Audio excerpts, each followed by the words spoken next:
మనది ఈ శ్రమలో ఒకవేళ మనం ఉంటే గొప్పవారుగా అయిపోవాలి. మనం చూడండి ఎలా అవుతాం. మనం మహోన్నతుని చోట నివసించాలి. అలాగే ఆయనే నాకు ఆశ్రయము, ఇక దిక్కు నాకు ఎవరు లేరు అని నమ్ముకోవాలి నీవు కదా. 2వ వచనం అదే అంటాడు, ఆయనే నాకు ఆశ్రయము, నా కోట, నేను నమ్ముకును నా దేవుడు. హల్లెలూయా. మనం యెహోవాను గురించి చెప్పుకోవాలి. ఆయనే నా కోట. కోట అంటే రాజుల కోటలు ఉంటాయి, పెద్ద కోట కదండి. రాజుకి మహిమను తీసుకొచ్చేది కోటే. కొండ మీద శిఖరాల మీద పురాలు కట్టుకుంటారు. ఎందుకని? శత్రువులు ఎవరు వచ్చినా కనపడిపోతారు.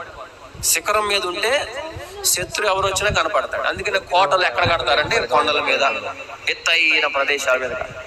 ఇప్పుడు యెహోవా కూడా మన కోట. మన కోట అంటే అర్థం ఏంటంటే ఆయన ఎత్తుగా ఉండి ఉన్నతమైన స్థానంలో ఉండి మనం చూస్తున్నాడు.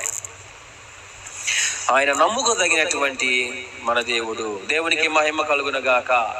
మహోన్నతుని చోట నివసిద్దాం. నివసిస్తే ఏమవుతుందంటే శ్రమలో హెల్ప్ నీకు దొరుకుతుంది, శ్రమలో సహాయం నీకు దొరుకుతుంది. రెండోది, శ్రమలో సహాయం దొరికిన వెంటనే విడిపించబడతావు.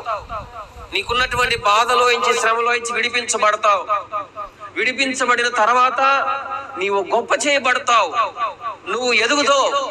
ఎదగటం అంటే సంపాదించడం నేర్చుకుంటావు, సంపాదన తెచ్చుకుంటావు, సంపాదన దాచుకుంటావు, సంపాదన జాగ్రత్తగా వినియోగించుకుంటావు.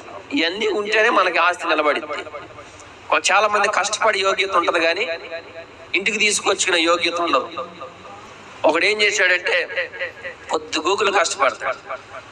కష్టపడి జేబులో డబ్బులు పెట్టుకొని బండి వేసుకుంటా అనుకుంటా వెళ్ళాడండి. వెళ్ళి ఊరంతా దాటేసి ఇక ఇంటికి ఒక్క రోడ్లు తిప్పితే ఇల్లు వచ్చేస్తాడు. ఈ రోడ్డు తిప్పగానే ఇల్లు రాగానే పోలీసుడు పండాపు అన్నాడు. హెల్మెట్ ఏది? లేదు సార్. లైసెన్స్ ఏది? లేదు సార్. 500 ఇదిగోండి సార్. ఇంటికెళ్ళు. అయిపోయింది 500. కష్టపడ్డాడు, ఇంటికి తీసుకెళ్లే యోగ్యత లేదు. చాలా మంది అంతే. కష్టపడే శక్తి దేవుడు ఇస్తాడు కానీ వాళ్ళ కష్టాన్ని తీసుకుని ఇంట్లో ఉపయోగించుకోవడానికి శక్తిని ఇవ్వడు. అది మనం ప్రభుని అడగాలి. హల్లెలూయా. అందుకనే శ్రమలోంచి నీకు సహాయము మహోన్నతుని చోటనే దొరుకుతుంది. అలాగే శ్రమలోంచి విడుదల మహోన్నతుని చోటనే దొరుకుతుంది. అలాగే మనము గొప్పవారిగా అవ్వాలంటే మహోన్నతుని చోటనే దొరుకుతుంది. తల్ల వంచండి, ప్రార్థన చేసుకుందాం. ఈ మూడు విషయాలు మనం ప్రార్థన చేద్దాం.